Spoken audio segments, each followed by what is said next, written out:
Keila, apakah guru matematika sudah mengajarkan penggunaan busur derajat? Oh iya, Kayla baru mau minta papa belikan busur derajat karena ada pelajaran yang perlu mengukur sudut. Nanti kita beli ya. Kamu tahu nggak busur yang terletak di awan? Alkitab mengatakan, busurku kutaruh di awan menjadi tanda perjanjian antara aku dan bumi. Maksudnya pelangi ya, Pak? Yang merupakan tanda bahwa Allah berjanji untuk tidak memusnahkan bumi dengan air bah. Benar sekali. Kita harus terus memegang janjinya. Anak-anak, hari ini masih menjelaskan pernyataan kerajaan Allah yang hanya dapat diketahui dengan iman. Terpujilah Tuhan karena kerajaannya dinyatakan kepada kita. Shalom sahabat PDKA, senang sekali kita masih bisa berjumpa kembali dan bersama-sama merenungkan firman Tuhan. Namun sebelum memulai renungan kita, mari kita berdoa terlebih dahulu. Allah Bapa yang bertahta di kerajaan surga, sungguh kami bersyukur ya Tuhan untuk kesempatan yang Tuhan berikan kepada kami untuk merenungkan firman Tuhan. Bukakan pikiran dan hati kami agar kami boleh mengerti akan kebenaran firman yang akan disampaikan oleh Ibu Pembicara.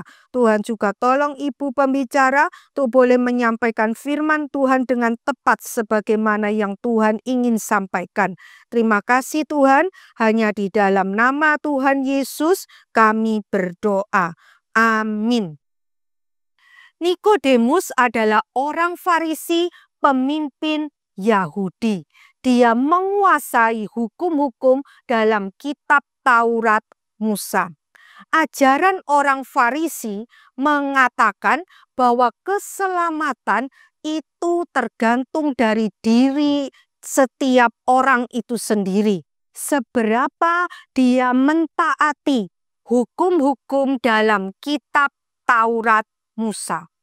Jadi, di dalam ajaran orang Farisi tidak ada konsep anugerah keselamatan. Ajaran ini didasarkan pada hikmat mereka sendiri. Tuhan Yesus berkata bahwa jikalau seseorang tidak dilahirkan kembali, ia tidak akan bisa melihat kerajaan Allah. Nikodemus tidak bisa mengerti akan hal ini.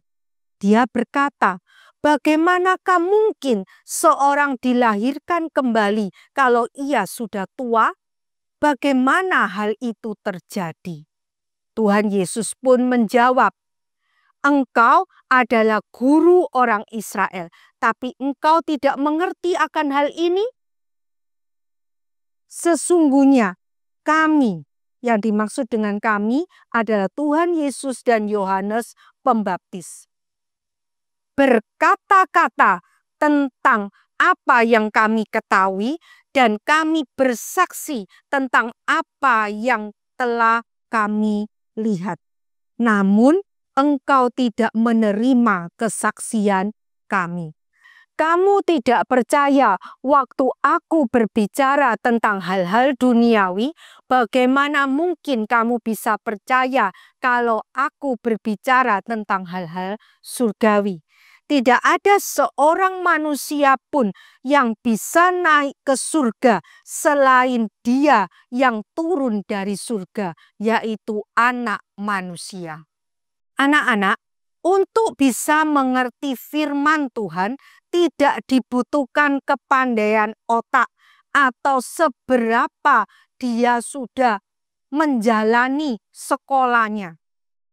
Nikodemus itu sudah menguasai betul hukum-hukum dalam kitab Taurat Musa, tetapi dia tidak bisa mengerti tentang kelahiran kembali. Apa yang menjadi permasalahan pada diri Nikodemus?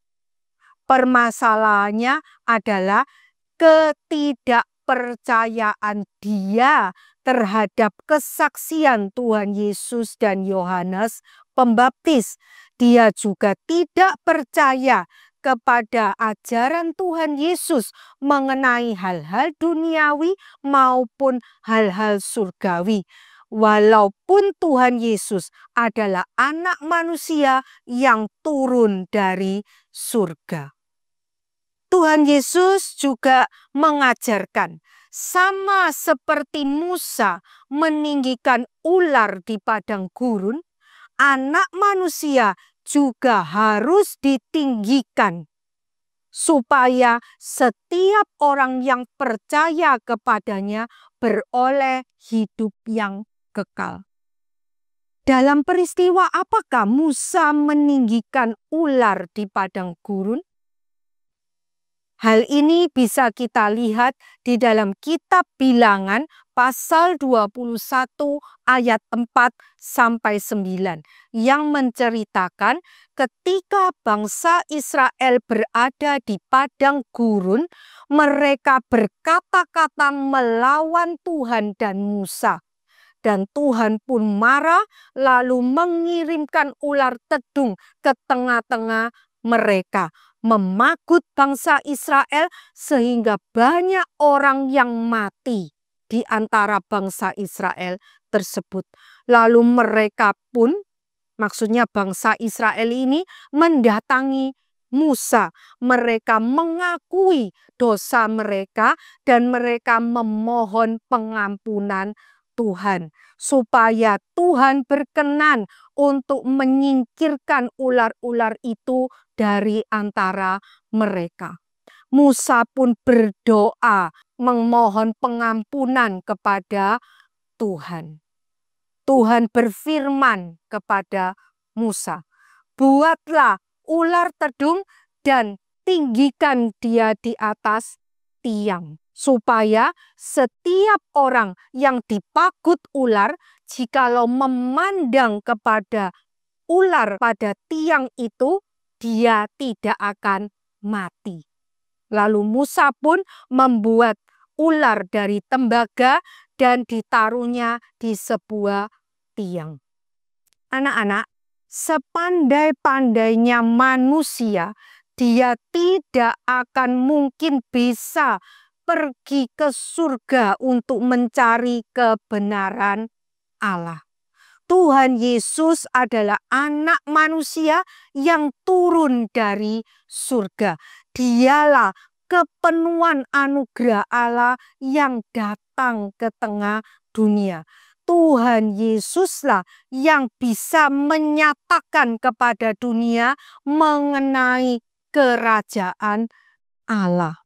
Kalau orang Israel yang seharusnya mati ketika dipagut oleh ular tedung, dia memandang kepada ular yang ditinggikan di tiang, lalu dia tidak jadi mati, sama seperti setiap kita manusia berdosa yang seharusnya dihukum mati, kita pun bisa selamat dari kematian jikalau kita memandang kepada Tuhan Yesus yang dinaikkan di atas kayu salib. Memandang kepada Tuhan Yesus artinya percaya atau beriman kepada Dia dan mendengarkan firman-Nya. Hanya orang yang dilahirkan kembali yang bisa percaya atau beriman kepada Tuhan Yesus. Ketika orang dilahirkan kembali, orang tersebut akan mendapatkan hati yang baru dan menjadi manusia yang baru. Dengan hati yang baru itulah manusia baru bisa percaya kepada Tuhan Yesus.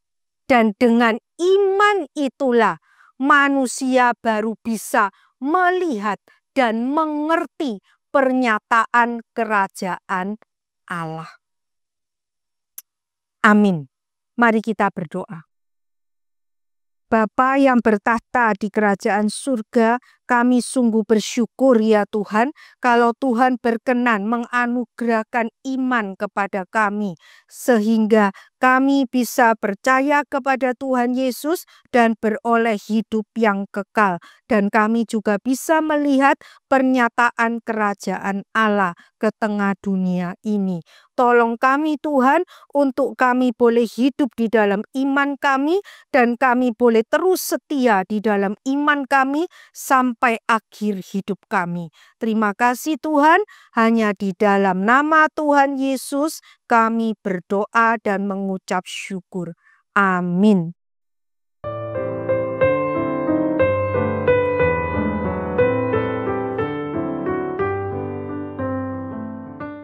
Terima kasih Tuhan. Hari ini aku diingatkan untuk dilahirbarukan agar bisa hidup bahagia, bukan hanya nanti di surga, tetapi juga mendapatkan keuntungan dan penghiburan dari Roh Kudus. Kita diingatkan, sama seperti ular tembaga yang jadi obat manjur untuk melawan penyakit yang mematikan di padang gurun. Ternyata tembaga menyerupai ular tedung itu adalah terang yang menggambarkan Kristus yang dijadikan dosa bagi kita.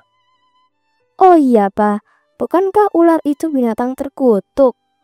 Benar, Yesus dijadikan sebagai kutuk karena dosa kita. Ular tembaga itu ditinggikan di atas tiang. Demikianlah Kristus ditinggikan, dijadikan tontonan seolah dia tidak layak berada di bumi atau di surga. Air mataku menetes. Yesus sungguh baik.